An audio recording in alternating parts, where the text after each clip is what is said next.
Before I talk about this, September, suicide prevention, awareness, whatever type month. I mentioned this in the beginning, but I just want to touch on it again because this kind of ties into what I'm about to talk about. If you're ever feeling any type of way and you don't really have a good outlet, you don't have a therapist, or you don't want to spend a whole bunch of money to go to a therapist, there are better alternatives, cheaper alternatives without insurance. And we're not sponsored by any of these people. This is just a solution, somewhat of a solution, if you may. So the hotline, if you want to talk to somebody, dial 988. It's the same thing for texting, 988. And BetterHelp is actually really, really good. If you want something that you can easily just like, you wake up and you feel horrible and you turn over and you're on your phone and there, you can begin a therapy session right then and there. Instead of like having to book an appointment and all of your feelings are gone by then, you can't really pinpoint exactly what happened to you or like what's happening with you because it kind of just goes away at that point. It's kind of like dentist appointments, how you have to like wait 2 to 3 weeks for them to fix a fucking root canal that is hurting right now. You know what I mean? So there are options for the right now option or right now urgency that you're feeling. And that goes into I forgot where the recent like school shooting was. We have so many. The locations are just slipped from my mind. It just happens so often. It's actually ridiculous. We just had one at Live Oak. Yeah, it was a kid that was threatening, or did he actually bring shit? Yeah, but it wasn't a school shooting in the way of like these kids are gonna pay for bullying me. It was a gang thing that was settled at school. So like regardless, that's fucked. Yeah, so they had both armored up and showed up to school and pew-pewed at each other because no shit, something that happened outside of school. It was like a gang thing. Live Oak High. That's crazy. So in reference to all these events that's happening, I was just scrolling through TikTok and saw this guy, Reaction Therapy on TikTok. Go check him out. And he raised this point that in this particular school, there wasn't any guidance counselor. And back in 5th and 6th grade, my dad passed away, and there was a guidance counselor that I felt very safe going to. Like, I would have random episodes in the middle of class, and I had that option to go up there, and it wasn't like, I mean, yeah, I had to tell my teacher that I'm walking out because, like, I'm a fucking 5th and 6th grader. I'm a little kid. They're not just going to let someone wander out. But it was so acceptable to where I could be like, hey, I got to go. I got to go see her. And that option was there. If that is taken out of a school, like, not everybody has a really good relationship with their parents, a really good relationship with people that they feel safe and confiding in. Not saying that I didn't have a good relationship. I just didn't, in my case, I didn't want to burden people with like shit that I was thinking of. You know what I mean? So like in your little kid mind, you're thinking about all these monotonous things that don't really matter. Like if this doesn't, I don't want to burden my mom against this because she would have loved to help and stuff like that. But in my kid brain, I wasn't thinking that way. Mm-hmm. I just saw this option as, hey, this is a place where I can go during school. That's not the nurse's office. That is an actual place that will address my issues. I can go on the couch. I can cry. I have like a bunch of tissues. She's got fucking toys for me. She's like, oh, that's sweet. You know what I mean? Like, it's just a place for people to vent. And I feel if that's not in schools today, or if that's not implemented, or something is not in place to where you have that safe spot, like that might turn into something more. If the same kid is going through 12 years at the same school of like the same abuse at home, and they don't have anybody to turn to at school, they don't have anybody to turn to in general, they might go to extremes like that. I feel like that it can fester.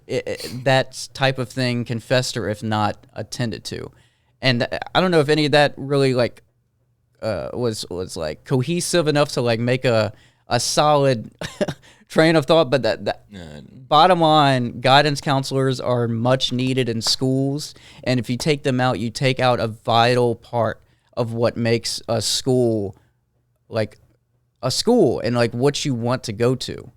Because, I mean, you don't want to go to school in general, but, you know what I mean? Yeah. So, yeah, I just want to wrap it up with that. Dial 988, text 988, BetterHelp.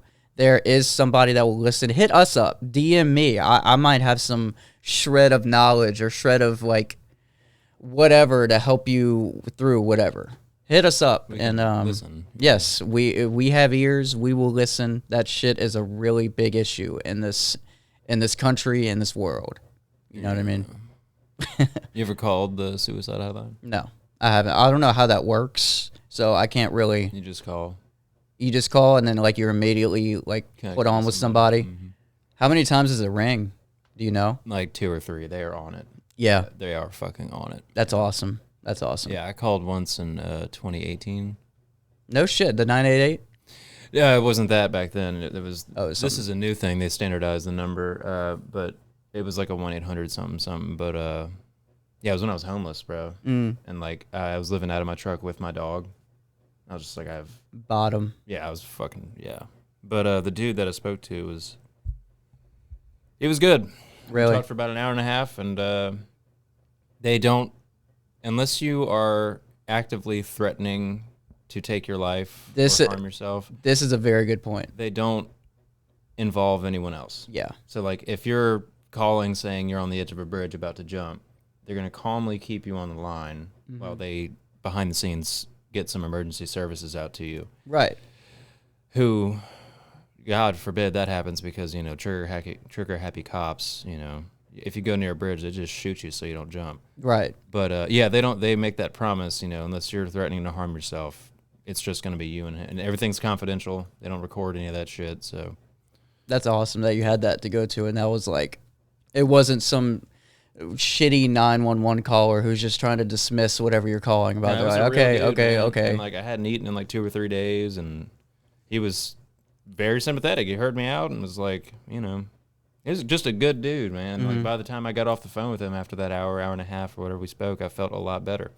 I went to sleep that night and woke up the next day, went back to work, like it never happened. But I've always remembered that as being like scary. Yeah, scary. And that obviously made an effect on you because you remember, I remember the duration of the phone call. You remember where you were. I remember that. I was parked at the Baton Rouge Beach, that Breck Park. Yeah, That's over by Wilford Wampold Park. Yeah, I was parked out there just sleeping in the truck. It was cool enough so I could sleep in the bed because I had a Ford Ranger. Yeah. So the back seat wasn't very forgiving. Yeah. But, yeah. My grandpa had a 1996 white Ford Ranger. Mine was white too. Yeah. No shit. Those things are the best, dude. Except the back seats. You know how they face. Oh, there's no back seats. Oh, basically. Yeah. Okay. Yeah. Exactly. I do remember what you're talking about. Yeah, the parachute seat or whatever they call it. Yeah. But anyway, yeah. If you call, everything's confidential and they don't involve anybody else unless they really need to. Which was for me the most important thing, because the last fucking thing I need is a $1,000 taxi cab ride to a hospital with a free IV drip. Right. That was the last fucking thing I needed at that time. And let us repeat that. An ambulance ride is how much? It's $1,000, and then they charge you more if they give you more services on. So it's $1,000 flat, and then IV drips like $178, and then if they give you stuff while you're on there, like if you're motorcycle accident or something, they'll give you some initial stuff like Ibu or something. They charge you like $20 for a tablet of Ibu. It's like ridiculous for like one pill. Dude, if I broke my ankle, if it goes up more, if they have to give them, like if you're having a seizure, like the first time I had a seizure and they were like stabilizing me, I got charged $500 on top of the ride for that. God, dude, they're just bleeding people. That's why people don't want to get help. Yeah, I would just. It's the healthcare. Yeah, I'd rather walk. I'd rather walk. Fucking call Caleb. Hey, man, I'm dying, but can you come by maybe if it's convenient? Yeah. Come by. I don't need any IV. Just give me a bottle of water, and I'll be fucking fine. Put a liquid IV in the bottle of water, and I'll have the same effect as a fucking IV drip. I mean, it's just salt water. Yeah, it's saline solution. Like, just give me a liquid IV and some water. It's good. But yeah, anyway, we just wanted to portray our feelings on and let some of our audience, all of our audience, know that we're here for you, and we appreciate everybody listening, and watching. It does get better eventually. Time is a healing factor. You know what Robin Williams said, and he's not the best example because he did commit suicide, but he was on the suicide commercial, like the suicide prevention commercial, right? And he said that suicide is a permanent solution to temporary problems. Yeah. Unfortunately, 3 weeks later, he was dead from a suicide, but he had some other stuff going on. He had a lot of shit going on. Yeah. Man, Robin Williams, dude. I love Robin Williams. Remember when that happened in 2016? I don't remember where I was, like Michael Jackson. I remember Michael Jackson. I remember the death of Michael Jackson. That's wild. Yeah. He needed that milk, man. He needed that propofol. That's fucked, man. Yeah. But anyway. Yeah. Anyway,